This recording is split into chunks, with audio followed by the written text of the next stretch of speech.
Hey, I'm Matthew from Living Tesla. I'm here today with Heath and Christian from Redwood Motorsports.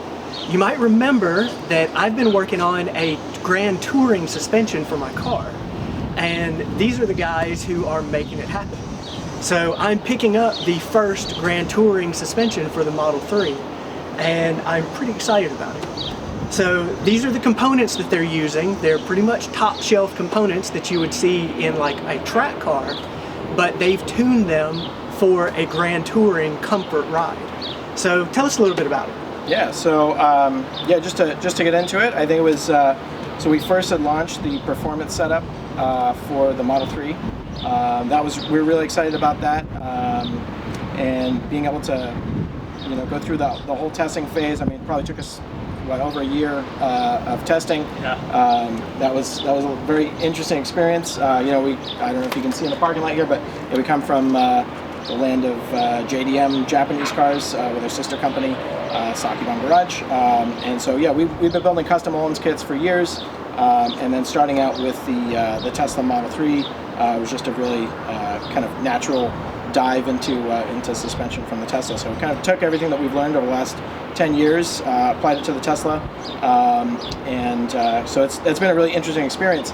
So the performance kits were, it was really exciting to release those, and then we had a number of customers like yourself that came to us and said, hey, what if I don't care about performance? I want to add comfort. My car's popping off the pavement and sitting on the bump stops. Yeah, we found a lot of people that actually reached out to us that wanted, there's also two schools of thought with the Model 3, which was the performance, because we all saw what they can do on the track with the grip and everything like that, but we knew that there was a majority of people out there that purchased them as family cars, and the suspension that came on the Model 3, stock isn't exactly like the best out of the box. So a lot of people are doing commuting with their families. We've had many people come here and say, my wife doesn't even want to get in the car. It's just like I'm driving like a maniac, but it's also all over the place. So we tried to find a happy medium between the guys that wanted to hit the track, but then also like how do we make this like the ultimate daily driver, I guess. Yeah, that was me. Like, I came from a Lexus. That was our travel car. Yeah. And the luxury car makers just don't sell an electric car that's competitive, Yeah. So I'm going with the Model 3, and I want some of that Lexus feel back. So you guys are using Öhlins and Swift, which I've always heard great things about. Yep. And you don't really ever see that on these kind of non-performance applications, but like, what makes it really good for that? Yeah. So Öhlins for years has had their road and track line. They have them for a number of different cars, and they kind of, Öhlins' history has always been in motorsports and development. But like you see with, Ferraris from, many years ago, the technology that's developed on the racetrack then trickles down into street cars. We're talking about, vented brakes, or even, like disc brakes versus, like a solid, solid brakes, or even like shoe brakes. All the technology that was kind of developed for high performance race use, and making sure that, bumps over, fractions of a millimeter were damped out on the racetrack to give you that extra, hundredth of a second. That's what will determine a race. A lot of that technology and Öhlins patented DFE technology that goes into all of the race shocks was actually very applicable for street use. So the DFE stands for dual flow valve. Dual flow valve is essentially a high-speed blow-off valve. So on track, if you hit curbs or you hit a bump, once the speed of the actual shock shaft exceeds a particular velocity, this valve will open up and bypass all the damping force. So it'll go from stiff to soft in microseconds to absorb that bump. So the shock essentially goes limp to absorb this bump. But that's also great on the street. So if you apply that same technology on the street, you hit a pothole, shock goes limp, absorbs the bump, and then you've got your good cornering, with good road conditions. So it's not an active shock like some of the current shocks for like active damping or magnetic ride, but it's doing all that mechanically.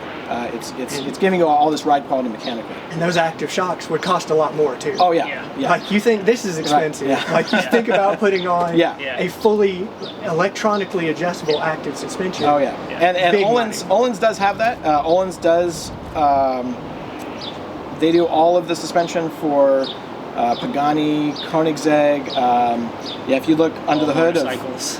Crazy motorcycles. The new Ducati, like we were talking about earlier, all crazy active suspension. So it does exist. It's super expensive, but Öhlins is on everything from the top tier hypercars down to like the DFE line for street use. What about the Swift springs? Like, why did you choose that brand? So Swift springs are just basically some of the best springs out there. If you, we have a spring dyno here. We run them on our spring dyno. Some springs, as you go through the compression range, they'll wander. So, this, for instance, is a 5 kg spring. That may wander up or down in spring rate as you go through the compression range of that spring. Swift has some of the best metallurgy. It's a Japanese spring manufacturer. They're in top level motorsports, but they also make a lot of components that are applicable for street use. But they're just the most consistent springs. We could have chosen any brand to build our custom suspension around, but for us, we've been using Swift for years. They've been brilliant for motorsports use, and they're great for street use too. So it just was a natural tie-in, and Öhlins and Swift have they've always gone well together for many years. So as far as like the metallurgy goes, we've got a lot more distance in between the coils. So we've got a lot more spring stroke versus a different spring, and the usable stroke of the spring is a lot higher than some of the cheaper springs that are out there. So it's just a higher quality spring, and for a kit like the Öhlins DFE, there wasn't any reason to go with anything. It sounds like a good match. It's a good match. Of performance between the two. Yep, for sure. I mean, we're 2 blocks in the factory, so usually all these. I meant to mention that. Yeah, usually all these trailers are just they're just full of Model 3s, Model Ys, everything. It's kind of cool. Like it's kind of cool being here, and we're out here developing suspension, and we see them. If you go directly out of the factory and come straight down the street, that's where a lot of the like the trailers. Just wait.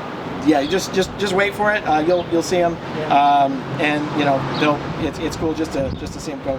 This is like the main pathway out into the rest of the country and world. So it's kind of cool being here in Northern California, this coast. Yeah. I kind of wondered if like you put the business here in relation to that. It sounds like you've probably been here a lot longer. Yeah. We just kind of happened to find the spot. We kind of fell upon the spot, and then obviously we've been into more like the JDM car scene and things like that, and then we knew that following the trends, obviously cars are moving, and we saw the performance gains in the Model 3, and we're just kind of like, well, I mean, electric cars in the future, a lot of people want to argue that, but honestly, if you're just a car enthusiast, bar none, I mean, everyone has like their niche, but like if you're a car enthusiast, you're like, it's hard to deny. These are the cars of the future. And then speaking that like us, we're like, a block from the Tesla factory, and then we'll get guys that come in here and they still have their Miatas and they still have stuff, and they're like, oh, I'm an engineer at Tesla, and then they'll bring their cars, and then before you know it, you're like, well, you guys are like track guys, and then you also have your Model 3s, and we're like, okay, there's an overlap here, and we started to see that over time, so that kind of like made us realize like this might not be a bad venture to really start like broadening the scope of like doing what we already do and just like taking apart a car. Makes sense. Yeah. And it's interesting, a lot of our customers that even outside of outside of all of that,